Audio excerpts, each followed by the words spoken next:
분께 여러분 큰 박수 부탁드리겠습니다. 역시 집중 면접 시간은 10분입니다. 10분간 여러분의 선택을 해주시면 되겠습니다. 자, 자리에 앉아주시고요. 네, 면접관님들의 면접 시작하겠습니다. 네, 반갑습니다. 역시 국민면접관을 대신하여 질문드리겠습니다. 이광재 후보는 미래 비전에 대해서 굉장히 집중해 오시고 많은 아이디어들을 내서 이제 그 선진국가, 그 선도국가 도약을 주장해 오고 계십니다. 근데 지금 국민들이 느끼는 고통이 한국이라는 국가가 이제 실패해서 생기는 문제냐, 산업화, 민주화, 그리고 최근에 선진국가 신입, 진입까지 대한민국이라는 국가는 계속 성공해 왔는데 그 과실이 보통 사람들에게까지 안 돌아가서 생기는 문제 아니냐, 이런 지적이 있습니다. 즉 이광재 후보의 비전으로 보통 사람들의 삶이 나아질 수 있느냐, 이 부분에 사람들의 의구심이 있는 것 같습니다. 첫 번째는 국가는 부자인데 국민의 삶이 어렵습니다. 하나는 일자리, 주택, 그리고 교육 문제인데요. 이제 이 국민의 성과의 과실이 적어도 국가가 교육 문제와 부동산 문제를 해결하는 데는 확실해져야 되겠다. 이를 위해서는 500조 예산이 이제 기재부가 아니고 청와대로 옮겨서 이 기획 기능을 확실하게 할 필요가 있다. 구체적인 통계를 보게 되면 주택 예산에 4조 원을 쓰는데요. SOC 예산에 26조를 씁니다. 이제 그 시대를 끝내고 주택 문제를 확실하게 해결하는 분배 구조를 바꿔야 합니다. 두 번째로는 더 높은 이제 암기하는 대한민국에서 창조하는 대한민국으로 질문하는 대한민국으로 바꾸는 새로운 기술 혁명이 필요합니다. 이제 삼성전자의 그 시대를 넘어서 이제 네이버 다음 그 뒤에 새로운 당근마켓이나 무신사나 세계적인 기업을 만들 때가 됐다고 봅니다.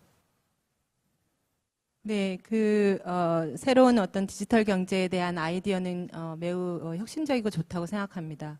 그러나 기술은 한편으로 불균형과 불평등을 심화시키는 측면이 매우 강합니다. 이런 부분에 있어서 균형을 찾는 방법이 무엇이 있겠습니까? 이 플랫폼 독점으로 인해서 일정한 플랫폼의 독점적인 이익 부분을 우리가 해소해 나가야 되는데요.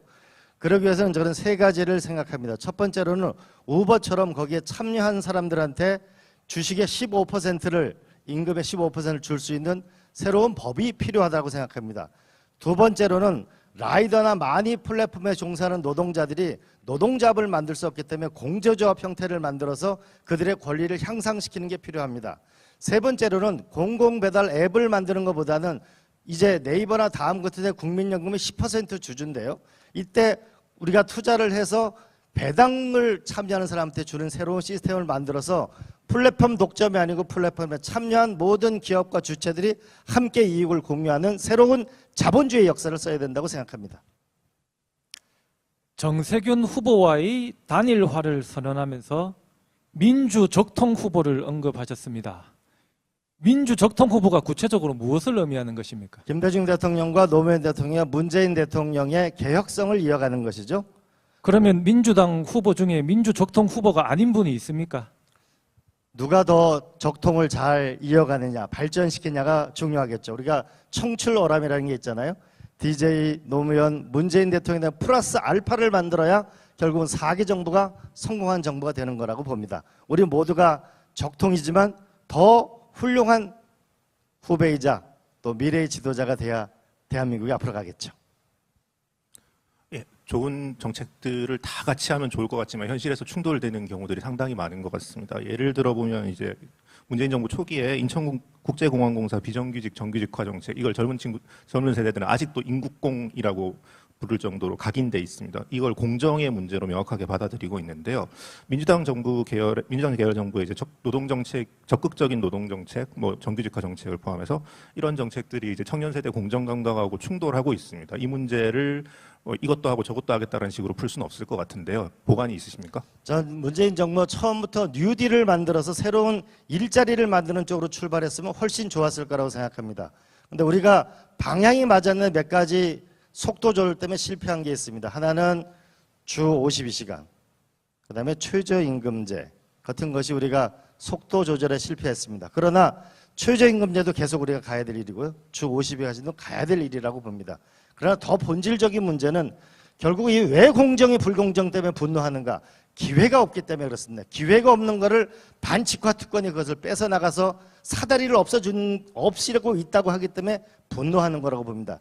기회를 만드는데 이 기회는 결국은 기술혁명 기반의 창업국가를 만들어서 김대중 대통령이 벤처 창업국가, 노무현 대통령이 IT 시대를 함께 열어나가서 오늘날 네이버와 다음이 나왔다면 창업국가를 만드는 기회의 나라를 만드는 것이 저는 좋겠다. 또 하나는 이제 네이버나 다음이 약 1억 명의 회원을 가지고 있습니다.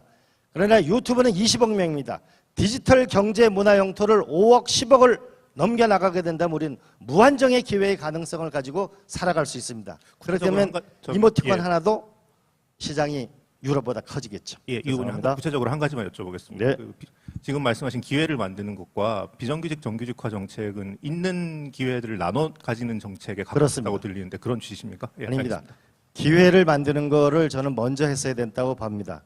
비정규직을 정규직으로 전환하는 거는 어차피 비정규로 취직해 있는 분을 좀 더 나은 것으로 하는 측면이 있거든요. 그래서 저는 오히려 더 직장 자체가 없는 사람들을 더 많이 만드는 쪽을 하는 게 좀 더 좋았지 않았을까. 그러면 뉴딜을 먼저 시작했으면 좋았을 거라고 생각합니다.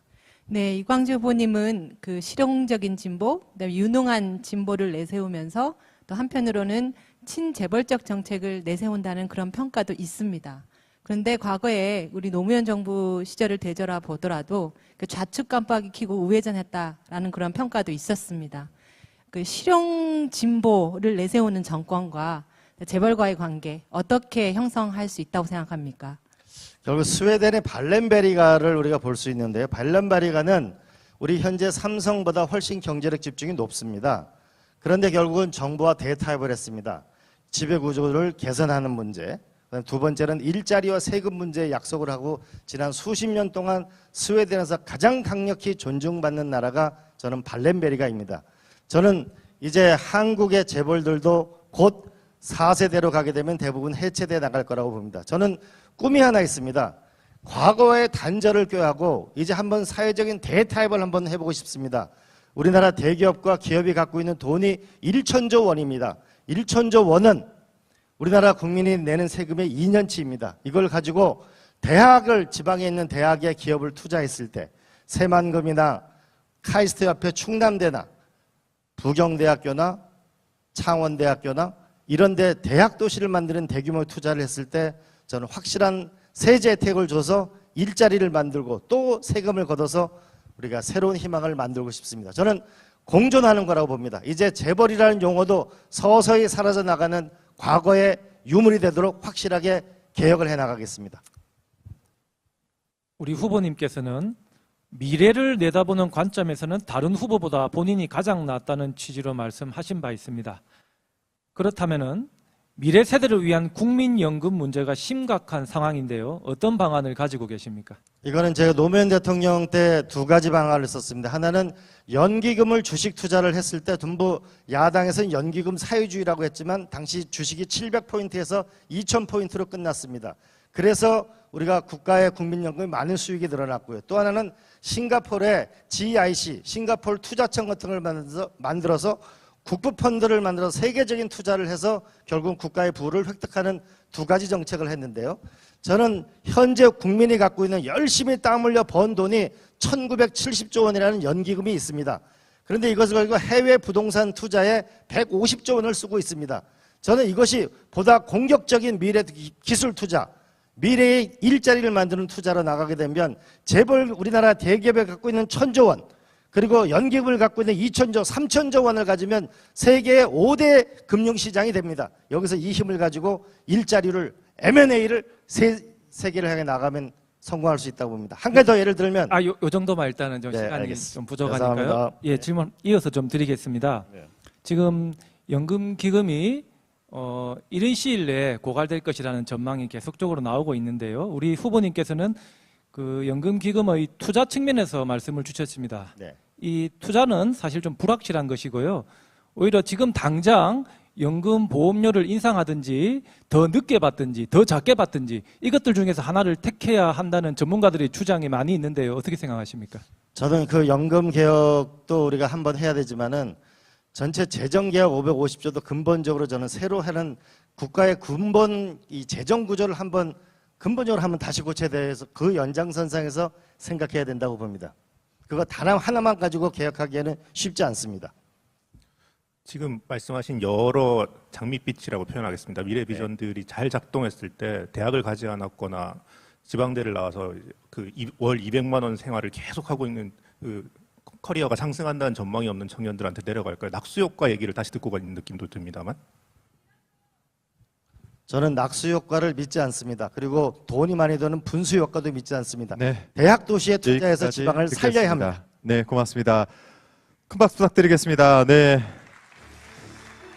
이 자리가 참 쉽지 않습니다. 10분간 시간도 또 그렇게 짧게 느껴지지 않으실 겁니다. 불을 꺼놓고 받는 집중 면접, 여러분 어떻게 듣고 계십니까?